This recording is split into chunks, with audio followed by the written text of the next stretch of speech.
સુરતમાં નિવૃત્ત સરકારી કર્મચારી સાથે ઠગાઈનો મામલો બેંક ખાતામાંથી રૂપિયા 6 લાખ ઉપાડી જવા મામલે ઘટસ્ફોટ સાયબર ક્રાઇમ સેલમાં ફરિયાદ બાદ ચોંકાવનારો ખુલાસો વ્યવસ્થિત આયોજિત સાયબર હુમલો કરવાનો ઘટસ્ફોટ શંકાસ્પદ લિંક મોકલી આખો ફોન હેકરોએ હેક કર્યો હતો સાયબર ક્રાઇમની ટીમે યુવકને ઝડપી પાડ્યો તપાસનો ધમધમાટ મધ્યપ્રદેશના ગ્વાલિયર સુધી પહોંચ્યો હતો આરોપીએ ફરિયાદીના ઈ-કોમર્સ સાઇટનો ઉપયોગ કરીને ઠગાઈ આચરી આરોપીએ વધુ પૈસા કમાવવાની લાલચે ઠગાઈ આચરી હતી જો કે આ ઠગાઈમાં આખી એક ટોળકી સામેલ હોવાનો થયો છે ખુલાસો આખા ગ્રુપ તરીકે કામ કરે છે ઓર્ગેનાઇઝ ક્રાઇમ જેવું છે જેમાં જે એપીકે ફાઇલ છે એ બનાવવાવાળા અને સર્ક્યુલેટ કરવાવાળા મૂળ હરિયાણાના છે અને આપણા જે વિષ્ણુ પ્રતાપસિંહ જે પોતે બીટેક કરે છે આઈટીમાં તો ટેકનિકલી ઘણું સાઉન્ડ છે અને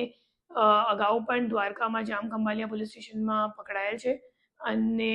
ત્યાં છતાં એને જે ગુનાહિત પ્રવૃત્તિ ચાલુ રાખી છે અને એમનો જે ભાઈબંધ છે અમિત મોંડલ એ પોતે પણ સેકન્ડ યરનું કોલેજમાં અભ્યાસ કરે છે કોલકાતામાં અને એના સિવાય એક એનઆઈટીનો ધનબાદનો પણ એમનો સહ આરોપી છે તો હાલ આ દિશામાં તપાસ ચાલુ છે અને આખી